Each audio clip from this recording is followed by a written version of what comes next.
Hello, and welcome to another episode of Going Uptown. And this is your host, Tyree Brown, also known as Uptown Browne. And before I start my show, I just want to thank my granddad for all the work that he has done in this community. My grandfather is Ralph F. Brown, Jr. He's a veteran who worked passionately in his community to help his veterans. He worked hard for the Veterans Affairs, Blacks in Government, the AARP, and the Juneteenth Committee. And he worked very hard on getting that park over there in Dudley Square named after General Gordine Park.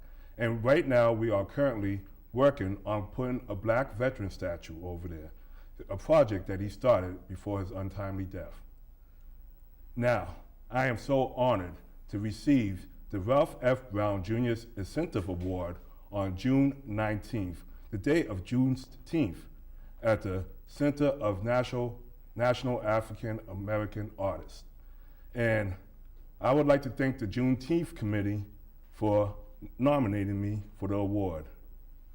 And I have the award here with me, and it reads, the Boston Juneteenth Committee and the National Center of Afro-American Artists present the Ralph F. Brown Jr. Juneteenth Award for Explanatory Social Engagement to Tyree Brown for your demonstrated commitment to positive media and volunteer service, as well as your creative contribution to build a safe, wholesome, and productive community. And this was awarded to me, like I said, on June 19th, 2018, the 8th Annual Juneteenth Emancipation Observance Day. So I'd like to thank the Juneteenth Committee. I have a picture of them that I wanted to show on the day that I got the award. And that's them right there, the Juneteenth Committee. And what a beautiful group that they are. And I'd like to also thank those that came out. I'd like to thank my friend Valerie Stevens for coming out, and she's an artist in this community. I'd like to thank her for coming out in her support. And I'd also like to thank my guest for today, Melvin Francisco, for coming out to show his support.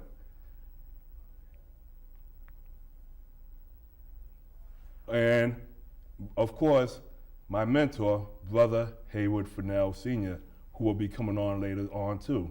You know, if it wasn't for Brother Haywood, I would not be in this position now, but all his hard work that he has done with me since the first day that I met him. And I thank God for bringing Brother Haywood in my life. And there's a picture of me and Melvin right there. And I'd like to thank Melvin. He's part of our theater company. He's also a guest today. And I will also like to thank my pastor and the Grant AME family for coming out. Pastor Reverend Alvin N. Johnson, Jr., pastor for Grant AME. And there's a picture of me and Brother Haywood.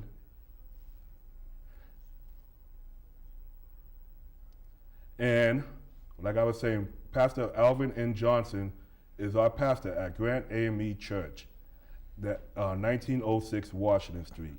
You should come down to our 10 o'clock a.m. services because we have a great congregation and a lot going on. And I would also like to thank my sisters, Sister Vicky Barboza and Sister Natasha Sly, for coming over and showing their support for me on this beautiful day. Now, I'm just so blessed to receive that award after the type of life that I led. I mean, it wasn't the best life out there. You know, I went through my trials and tribulations, and this is why this verse from the Bible, Luke 15:11-28, is so important to me. I'm going to read this to you right quick.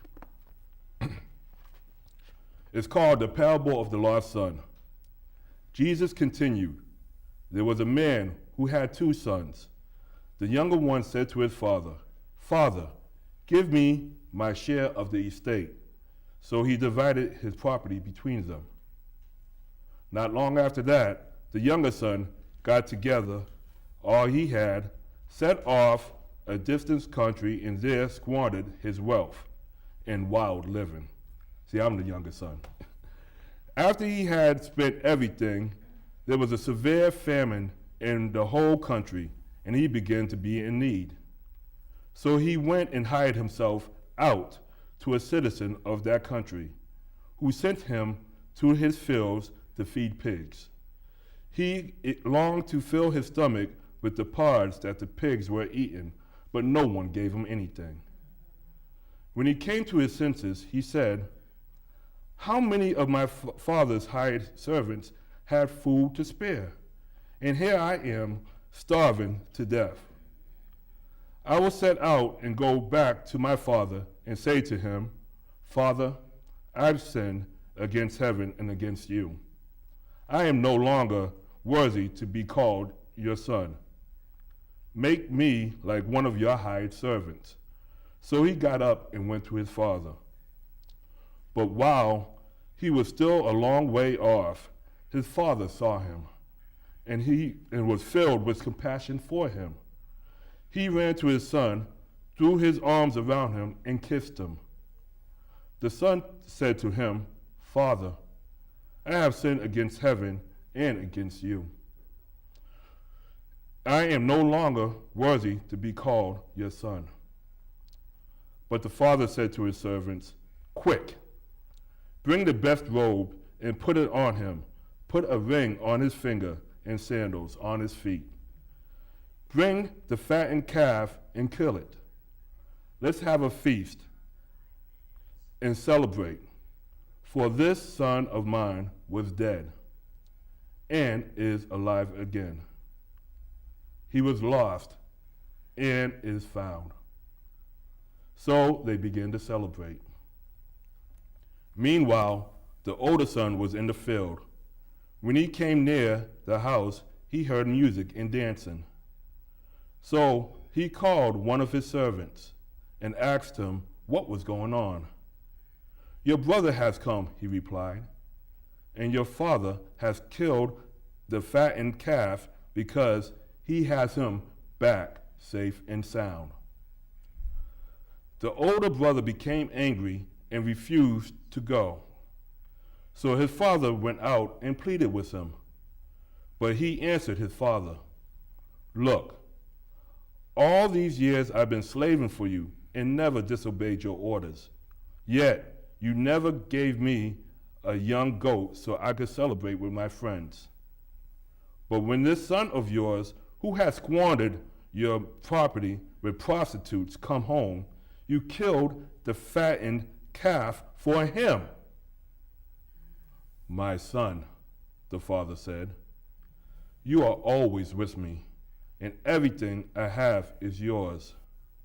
But we had to celebrate and be glad because his brother of yours was dead and is alive again.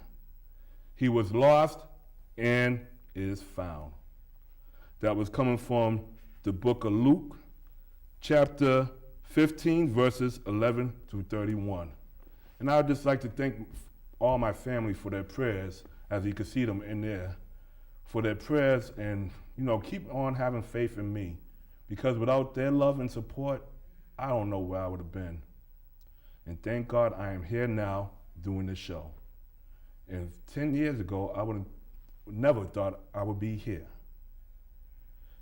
And I'm going to be wearing this kente cloth everywhere I go that says Ralph F. Brown Jr. Juneteenth Incentive Award in honor of my grandfather. I am so proud to wear this today. And before he left, and when I got my life together, he said, "Tyree, you got this." And I would never be the man that he has been, but I'm going to try my hardest to keep working hard as I can in this community. To God be the glory. Now, my first guest on Going Uptown is a young leader in our community. He is the founder and director of Net Mentoring Group, a trendsetting, innovative program that helps the youth in our community to achieve higher success rate in education. I would like to welcome Mr. Jamal Grant to Going Uptown. Welcome, Jamal. Nice. Thanks for having me, Tyree. Thank you for coming on today. Nice. Yeah, of course. So I can give a little background just on myself. I know you had some questions you wanted to run into. So again, my name is Jamal Grant, 25-year-old Boston native. I grew up in the community, went to Boston public and charter schools. I went up to University of Massachusetts Lowell, where I studied mechanical engineering. So I graduated 2015, and after 2015 is when this venture, the NET Mentoring Group, started, which is focused on closing the STEM Achievement Opportunity Gap. STEM standing for Science, Technology, Engineering, and Math. It's a weekend program that we run, and I know you have a set of questions that we'll run through. My day job, I work as a mechanical and aerospace engineer at MIT Lincoln Laboratory out in Lexington. And again, weekends we run the NET. So I want to hold you up. Feel free to jump into the questions. Thanks for having me on the show, though. Oh, thank you for coming on. So how did the NET program come to be? Yep, so I went to, I mentioned I went to school in Boston. I went to the Boston Renaissance Charter School. And then I went off to John D. O'Brien School of Math and Science. And I had known that there was an achievement and opportunity gap. The achievement opportunity gap refers to the phenomenon that students, it's the achievement gap in standardized tests, grades, and other metrics of academic success that exists between different groups. So the achievement gap exists along racial lines. Oftentimes, black and brown students don't perform as well as their white counterparts. And also the same thing along economic lines. So low-income students don't perform as well as high-income students. I knew that existed. I did not know why. I got off to college, and I thought that many of these issues maybe came about because of maybe lack of awareness, or maybe work ethics weren't in place to the degree that they should be in inner city communities. I had all these ignorant ideas and views. Once I got to college, I realized that how systemic these educational disparities were. So I started to spend time speaking to teachers, principals, superintendents, people in the mayor's office of Medford, of Boston, anybody who had anything to do with education, really, and trying to understand the root of the achievement opportunity gap. And what I found was that at the root of this gap were both systemic issues, underfunded schools, lack of resources and access, but also socio and socioeconomic issues, the way students see themselves, having motivation, realizing the importance of academics as a tool for social and class mobility and economic mobility. So to kind of tie this all in, I started to think about what mechanisms currently exist, what programs and resources currently exist in the community to close this achievement gap. And I realized there were a ton of them. And the NET Mentoring Group was focused on trying to tackle both some of these systemic issues and social issues at the same time. So our goal is to close the STEM achievement opportunity gap by getting young minorities and young girls and students from low-income backgrounds in general into science, interested and prepared to go into science and engineering programs. We do things, we build rockets, we build catapult systems. We do all these engineering, nerdy things, the science side, but then we also go over and we talk a lot about social issues, try to change the way students think, the way they process the things that they see in the media. So our hope is that in tackling some of the social issues and some of the systemic issues in tandem, that we can actually kind of create a recipe, hopefully, to success and getting more students kind of built in this pipeline to success in STEM and other fields as well. Okay. Yeah. So for those who are watching the show right now and that don't know what STEM is, can you explain what is STEM exactly, like the acronyms for? Yep, so STEM stands for Science, Technology, Engineering, and Math. A lot of times people are not certain of what you can do as an engineer. Okay. I give a presentation sometimes, I speak to students at schools, and I talk about the different opportunities that exist in science and engineering. The lights in the studio, traffic lights, cell phones, video games, designing sneakers, Jordans, what have you. All these things use science and engineering. So we're trying to help students realize the broad nature of engineering, all that you can do with science and engineering. But that is what the acronym stands for. Okay. Yeah. And why is STEM important, especially in this community, like the Boston area community, Roxbury, Dorchester, Mattapan? So I think STEM is important for a number of reasons. One is simply economic mobility. The fact of the matter is there are many jobs out there. Now college education is becoming more ubiquitous. More and more people have college educations. College education in the 1980s may have gotten you a lot further than it does now. And now a lot of the fields that are maybe more math and science based, because our society is moving to math and science. I mean, if you think about engineering, it becomes more and more part of our daily lives, you know, whether it's the internet or cell phones, cars. So while maybe in former eras where you were able to maybe get a low-skilled job, maybe as a factory worker, as a guaranteed track to the middle class, we don't necessarily have those same low-skilled opportunities to get into the middle class, to climb the economic ladder. And science and engineering are becoming ever more involved in our day-to-day lives. So a lot of the jobs are in science and engineering. And also for groups, maybe minority groups in this country particularly, who have been kept out of the normal economy historically, or have been historically disenfranchised, just as a means of being able to support yourself, your family, build generational wealth, invest in homes. Getting into science and engineering fields are important that way. And that's certainly for our community, but also on a large scale for the nation. Yes. Our military technology, even, I mean, ATMs, anything, science, technology, electronics are everywhere. So for our community, it's particularly important. For the nation, it's important. And also, as we're moving ahead, the world and advancing in science and engineering, there's a lack of scientists and engineers in this country. And as people of color become a larger part of the demographic in this nation, we need people who have historically not been involved in science and engineering. So that's women, that's Hispanic groups, that's black people. We need these groups who historically have not been involved to kind of get involved, or we simply will not have the people to fill the jobs. And I'm not going to go on a diatribe about education in the United States, but education needs to become more focused on science and engineering. Yes, it does. And while some of it's in the classroom, a lot of it is outside the classroom. So we're trying to, at the NET mentoring group, trying to get students interested and kind of build that pipeline to those fields. See, because I was about to say the same thing that you said with the education piece, because our education is not focusing on STEM, and that's a shame. I interviewed my friend Byron. He runs an early Head Start program, and he is starting to work with these kids between the ages, infants to 3-year-olds on STEM. He has a STEM room and stuff like that. And one of the best things that he says too, that while they're starting them at that age group, it's always good for the parents to get involved in it.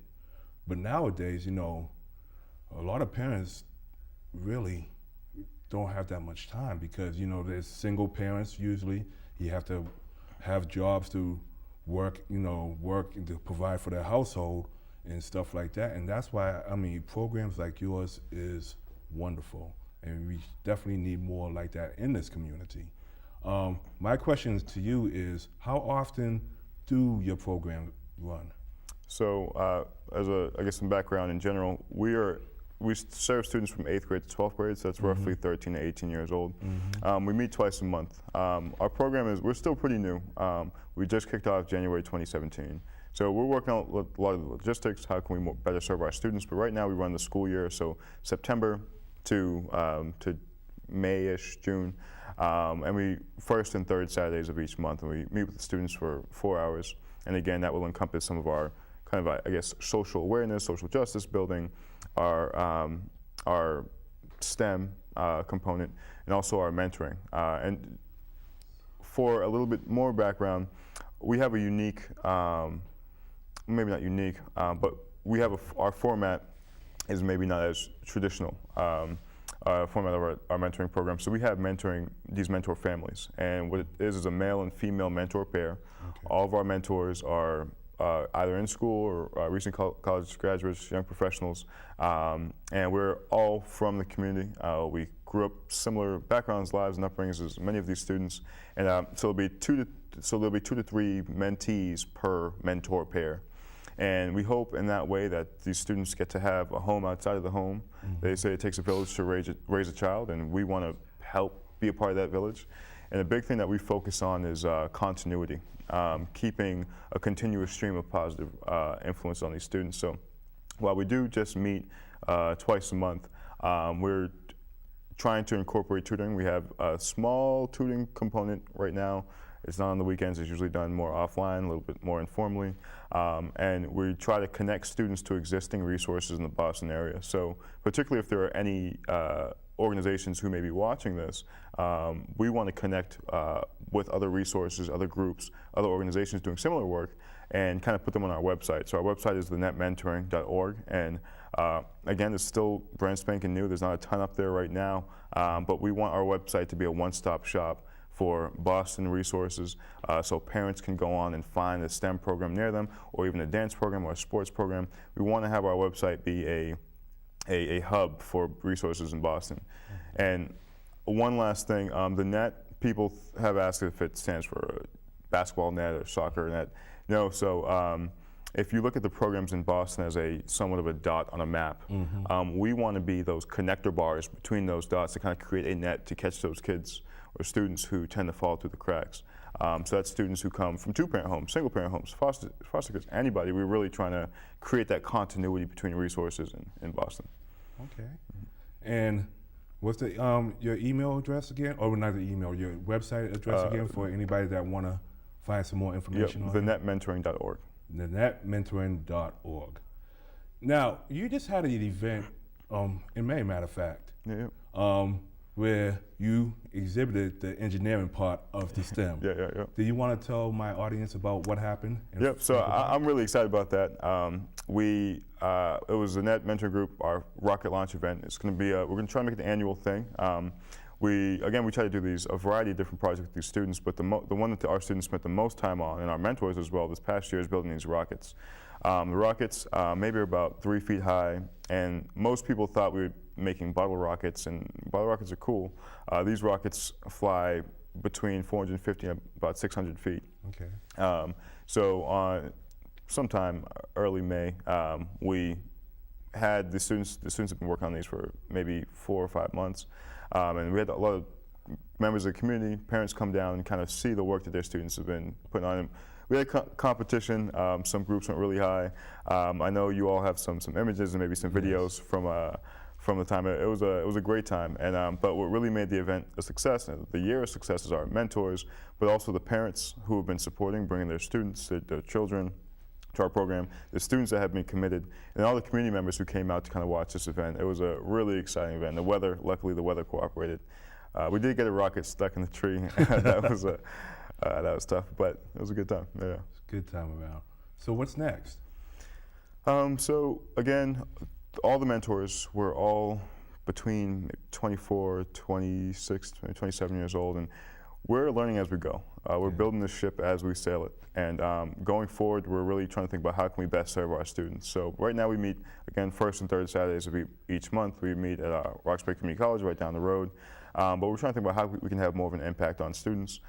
So maybe it's a little bit more of an emphasis on grades. Maybe it's working a little bit more in concert with the parents to make sure we're all on the same track. But we're planning to continue to move forward, expand, get a lot more engineering projects tied into what we're doing, and also really just developing that website. So right now there's only a couple other programs in Boston that we have on the website, but we do want this website to develop, become a one-stop shop for people to reference, parents, teachers, guidance counselors, students. We want them to be able to come to one place and be able to find resources in Boston. So that's probably this summer forward going to be a huge focus for us. Huge focus. Now, before we wrap this up, this question has popped up. Now, do you prepare your students for college and career readiness too? So we'd like to incorporate that a bit more. Our hope is that in getting students interested in STEM, we're not claiming that we're going to do the entire work. We're just trying to play our role. We're hoping that we can get students more interested and prepared to go into fields that will help them in their careers. So college career readiness, we've done some things. So resume reviews. We try to make things interesting as well. So dressing professionally. When we do our professional dress seminar, instead of maybe doing a PowerPoint or a presentation, we're going to maybe go down to Salvation Army, grab a bunch of suits and maybe some female professional clothing, and have the students learn how to tie a tie and dress up one of their group members. So we try to make things interactive. So in terms of preparing for finding summer jobs and things like that, we try our best to do that. As for college, most of our students at this time happen to be close to the 8th, 9th, 10th grade, and it seems to be a little bit further down the line. For some of our older students, we try to find summer programs related to them. Some students have asked us for recommendations for programs, so we definitely try to assist them in getting to their goals. And again, we are new. We're not trying to continually qualify ourselves, but we're trying to find the best way to serve our students. And as this first cohort of students grows older, I think our programming will become a little bit more centered on college preparedness as it becomes more relevant to the bulk of the students in our program. Okay. Yeah. Now, I'm watching the show right now, and I want to be involved. How can I get involved? For sure. So the netmentoring.org, if you're interested in being a mentor, you can go on there and you can see the mentors that we currently have. But you also send me a note. There's a way to send me a note. My email is up there as well. If you're a student, you can also go on. It says apply, and you can apply for our program, or for your parent who's interested. If you just want to learn more, feel free to shoot me a message. My email is up there. There's an area where you can just send me a message, and I'll kind of coordinate and talk to people. Right now I'm a little backlogged, so there's a couple people out there who are probably upset that I haven't emailed them back yet, but we're kind of getting that under control. So yeah, just reach out on the website. We also have a donate tab. We're a nonprofit, so we're always looking for money. We're a very, or funding rather. We're a very low budget program, so if anybody wants to contribute their time in that way, and also if there are any people who just want to volunteer their time because they have cool engineering projects they want to share, or they want to come tell us their story to inspire students, that'd be great too. And just as some of the other things that we do with the net, we do go on field trips. Some of them are just kind of fun. We go downtown to escape the room or boat aboard, but we've also gone to Google and toured their facilities. Students learn a little bit about programming. They learn how to make food with the Google chefs. We had spoken to Lego about us taking a tour at Lego. Hasn't happened yet. So we really try to mix things up. There's a program called the Mars One Project. They've down selected 100 people, and they're going to select, I think, 24 to go to Mars on a one-way trip to Mars and build a colony. And we had one of the top 100 in the world finalists. Her name is Yari Golden Castano. She came and spoke to us about what it would be like to live on Mars, what technology is necessary. So we really try to mix it up. Every day is not just in the classroom. Every day is not just fun and field trips. We try to mix it up and keep it interesting for the students. Well, thank you, Jamal, for all the work that you do. Yeah, thank you for having me, Terry. And thank you for coming on the show. Absolutely. And definitely check out Jamal on a netmentoring.org. Yeah.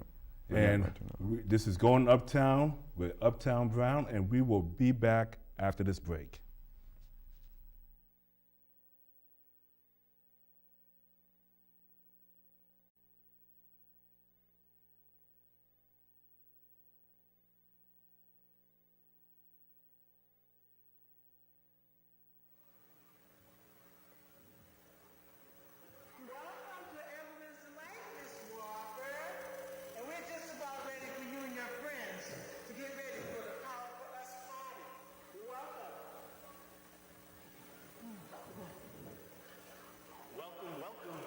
Mrs. Walker?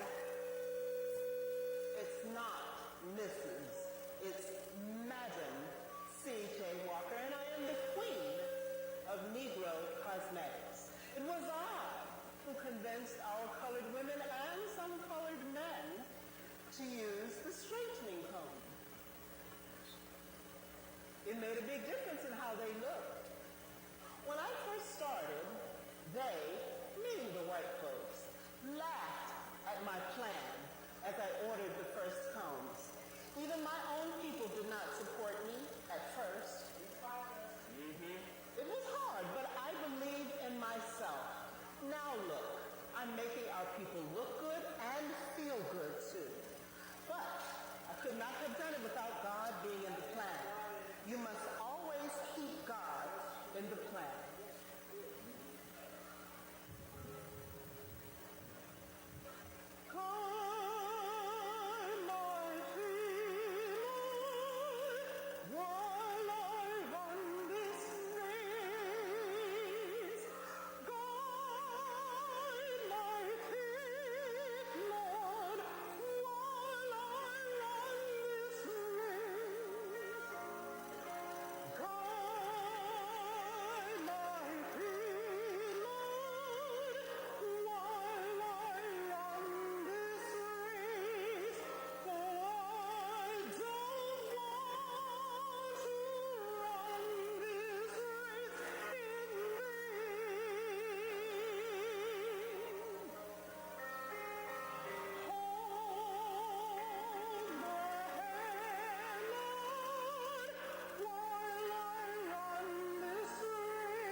And that was the scene from the Harlem Renaissance revisited with a gospel flavor, which will be coming back to the Blackstone Community Center on Saturday, September 29th for a matinee show at 1 p.m., as well as October 6th, 1 p.m. at the Blackstone Community Center. Now, I am joined by my next guest, my friend, my good buddy, principal of the Oscar Micheaux Family Theater Program Company, as well as a veteran and Boston entertainer, Mr. Melvin Francisco. Welcome to Going Uptown with Uptown Browne. Well, thank you for having me, Tyrese. Well, Melvin, what is the Harlem Renaissance Revisited with a Gospel Flavor about? Well, I have this saying I say, if you don't know where you came from, you might not know where you're going. Amen. So I believe in us being knowledgeable of our, because see, some nationalities, they keep passing the stories down through the generations. But our families were so divided when they were brought here till we don't get a chance to tell our kids and our grandkids things that happened in the past. And that's why we can see so many people that look like each other don't even know them. Because when they brought them to the East Coast, that guy picked out what he felt was the strongest and sent the rest to the West to his family. So you got people in this country that look like twins and don't even know each other because they're from the same family. So in Harlem Renaissance, we're given some of this history of how we were ostracized and kicked to the side when we tried to do something productive and sensible. They try to make us look stupid. See what I mean? As they're doing today, okay? I get on the bus someplace and I wear sunglasses sometimes just for the purpose of seeing how white people look at me. And they look at you like you in a zoo. But if you catch them, they'll go like that, see? So anyway, so the Harlem Renaissance, we're trying to give people accurate insight into what their ancestors and stuff went through for us to have what little bit they afforded us to have today. They got us so under control until we really don't make a progress until they let us. Exactly, because what we are taught in school, you know, especially during our Black History Month, that, you know, we go from slavery to Martin Luther King, Rosa Parks in the Civil Rights era. There's a lot that happened in between that time. So the reason why the Harlem Renaissance is so important is because it taught us the power of language. You know, before, you know, when we were slaves, we wasn't able to read or write. But in the Harlem Renaissance, which began in like around the 1920s, the Roaring Twenties as they called it, you know, we had powerful writers like Langston Hughes, Zora Neale Hurston, Claude McKay, as well as educators showing the power of language. And then we also had art, whether it was paintings or poetry and stuff like that. So we, in the Oscar Micheaux Family Theater Program, try to tell the story about us sticking together and fighting through the segregation that was placed against us during that time. Now, when did you get involved with the Oscar Micheaux Family Theater Program, Melvin? Well, I was down at Slade singing one Tuesday night, and Haywood just happened to be there. So he asked me, did I want to participate in the hip hop and gospel and all in between, which was a program that they put on at Berkeley about 10 years ago. And so I got into it and went with him, and I was elated that he had recognized me enough to want me to perform for him, you know? And so then after we did that, then he asked me to get into some other programs that he had, like the Mother Africa and all that stuff, you know? And so I got into that. So then let me see, I can't think. I thought the first song I sang was Dock of the Bay, okay? And I can't remember now what Berkeley I sang Stormy Monday. Okay, and so then he wrote this part for me about Thomas A. Dorsey. I think A or E. Thomas A. Dorsey. Thomas A. Dorsey. And so I was fortunate enough before he had invited me to do it. I happened to be watching one of these educational TV programs, and Thomas Dorsey was on there. His family got a church down south, and he was in his family church, and he explained how he came to write the song. And so he said that he was invited to participate in a concert, not a concert, but a church program down in St. Louis. So he said when he left home, he left Chicago, his wife was asleep and she was pregnant, so he didn't want to wake her up. So he left early in the morning and drove down to Chicago. And second day in the convention, the telegram came and he read it and said, "Your wife has died." And so he got back home, and he said when he got home, they hadn't even moved her body out yet. And so then a couple of days later, his child had passed away, his son had passed away. And so he said he was so down out of it, so downtrodden, and he said he was almost ready to cuss, you know. But he went up to Chicago University, I believe it was, and was sitting in the music room playing on the piano. And he said, looked like these words just came down out of the sky. And that night he wrote Precious Lord. He said now in his lifetime he had wrote over 3,000 songs, but that's the one that took him around the world. You know, and another thing that I really liked about Thomas Dorsey too, is that before he came out with Precious Lord, you know, many of the churches, it was just focused on spirituals, you know, the old hymns and stuff like that. But then when Thomas A. Dorsey brought Precious Lord, that's when gospel came into play into the churches, and they started switching from spirituals to more of what we have today, like gospel music that be playing in church. So, going back to Thomas A. Dorsey, how's he a lot similar to you, and how is he different than you? Well, I guess I've always had a feeling for entertainment. As a kid, when I was about 2-3 years old, my stepfather worked in the steel mill outside of Pittsburgh, called a little town called Clairton, Pennsylvania. So they got paid every 2 weeks.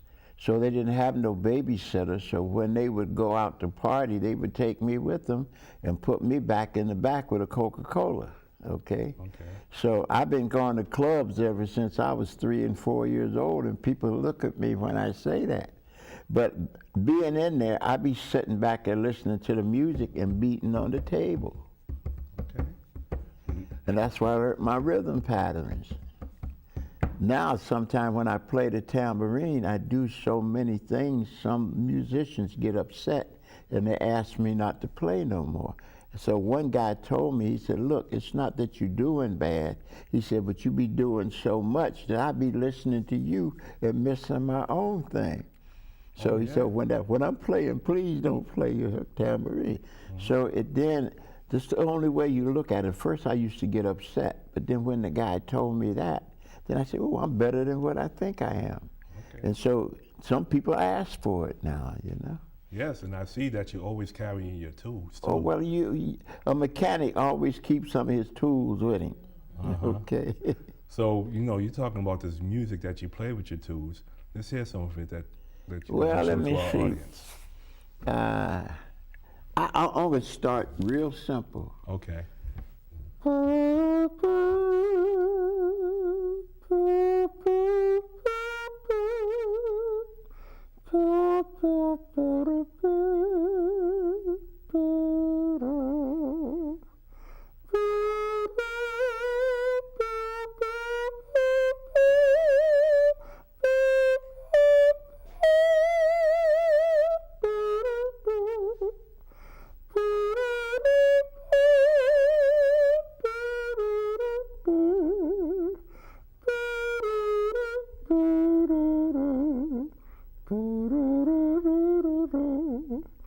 Good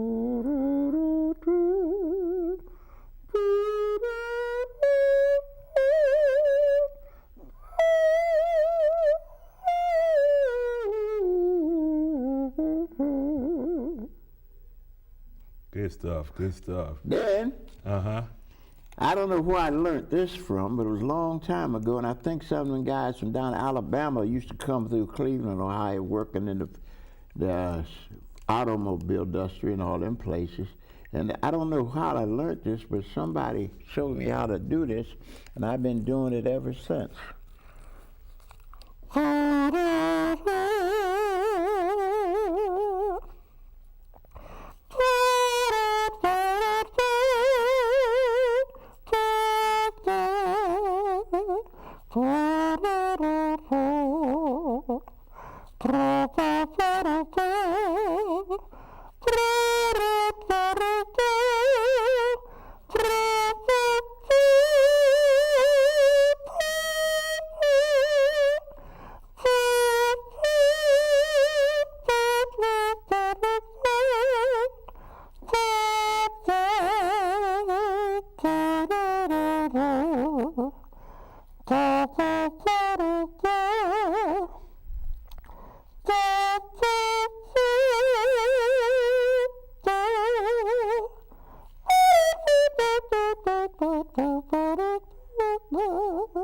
So then one day I was on the store and I picked up this. And it goes something like this here.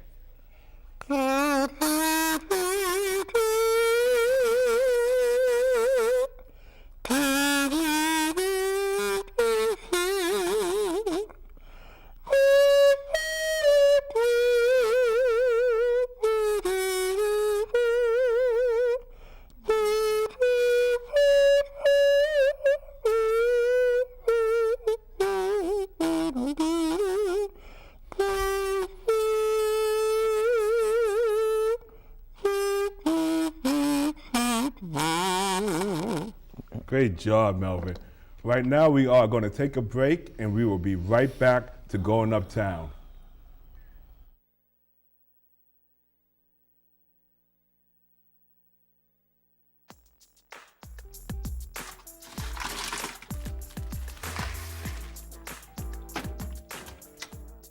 Thank you.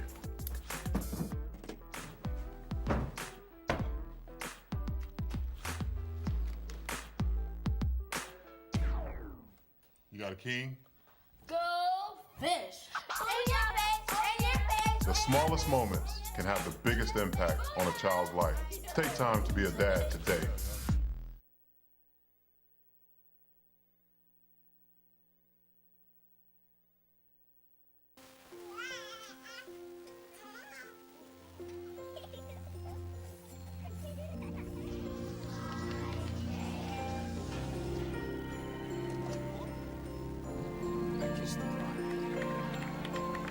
A full life, measured in seats, starts with the right ones early on.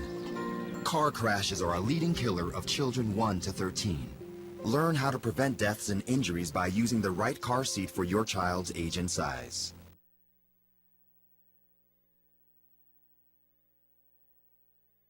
Yeah, that's cool. Okay. And we are back to Going Uptown with Uptown Browne. And now we are joined by my friend, my brother, my mentor, Brother Haywood Fennell. How are you, sir? Absolutely, man. Thank you so much for having me here, man. And welcome to Going Uptown. Okay. So we was talking about the Harlem Renaissance we visited with a gospel flavor before we went to break, and we showed a scene of Sister Monica playing Mary McLeod Bethune. Madam C.J. Walker, I'm so sorry. And then we just started discussing about our performance, which will be happening at a matinee at the Blackstone Community Center on September 29th and October 6th at 1 p.m. Right. So we just discussing the Harlem Renaissance. You know, you're talking about a real important time in American history. Yes, sir. There are three social phenomenons in American history that are very important to our people. Emancipation Proclamation, the Harlem Renaissance, and the Civil Rights Movement. All those three things affected our living status in America. Yes, it is. All of those three things talked about our struggle, which is still ongoing. So, the Oscar Micheaux Family Theater Program Company, its mission is to entertain, educate, and empower. Once you know who you are, then you can know where you can go. Right, Melvin? What I just tell you.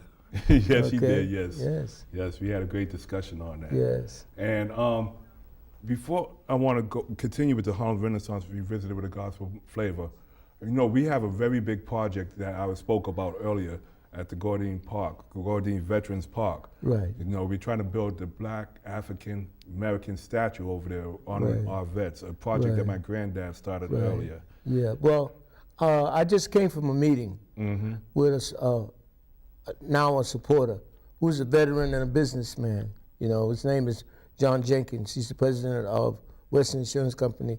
So he made some suggestions, and he's also on board, and he's going to send us a check.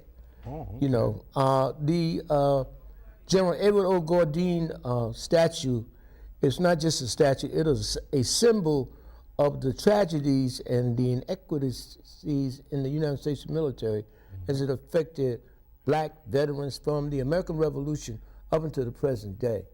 So what we're trying to do is get people to understand the importance of our contributions over the years. And it will be the first statue in Roxbury that symbolizes our struggle, our triumphs, and will soon become spoken word in the home and a national monument at some point in time. And who is working on this project? Our committee is composed of your grandmother, who is one of our lead researchers, your aunt, who's an attorney, Rachel Brown, with an E, your dad, Ralph Brown III, with an E, Bill Venter, Lillian O'Neill, who was a part of the earlier board, Robert Workman, a retired state trooper and a veteran, Bruce Bickerstaff, Randy Tatum, Jamada Abdulkhalik Smith, and Benny White of the 54 Reenactment Regiment, myself, and Shirley Malone Finner, professor from Wheelock College, now in retirement. Amen, amen. And I just want to thank everybody that's on the Friends and Veterans of Gordine, Veterans and Friends of Gordine Park Right. for all their hard work on trying to make my granddad's dream become a reality. Well, it's going to become a reality. There's no doubt in my mind because Yes. we're working as a team. We have a strategic plan. And the thing is to, like you say, like we're doing here today, talking about the veterans, talking about their contributions, talking about the importance of that particular statue becoming a symbol. Because just a few months ago, they were tearing down the Confederate statues in different parts of the United States. But we're not tearing down, we're building up. Amen. So this statue that is being cast by Fern Cunningham Terry and her cousin Helen Hutimi, I think is her name. They are working on it, and we are just campaigning for the statue to raise the funds that we need. We have over half the money now, you know, so we'll keep people informed as to what it is that they can do, you know, to be a part of this effort, because it is community, it is Commonwealth, and it will be national in scope. Amen.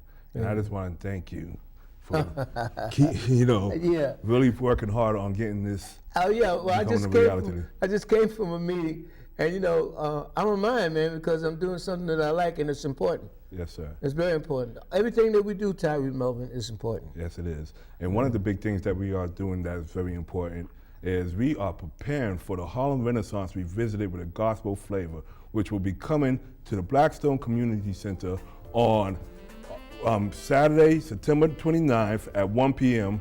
and another matinee show on October 6th at 1 p.m. So this is Going Uptown with Uptown Browne, and we are about to say goodbye And I just want to thank Brother Haywood and my friend Melvin Francisco for being on there. Getting here late. And we want to say hello to the Vaughns. They're watching us. Oh yes, hello Mr. and Mrs. Vaughn. Thank you. God bless you and thank you for all your support. Now here is a clip of Mother Africa before we leave. Now goodbye.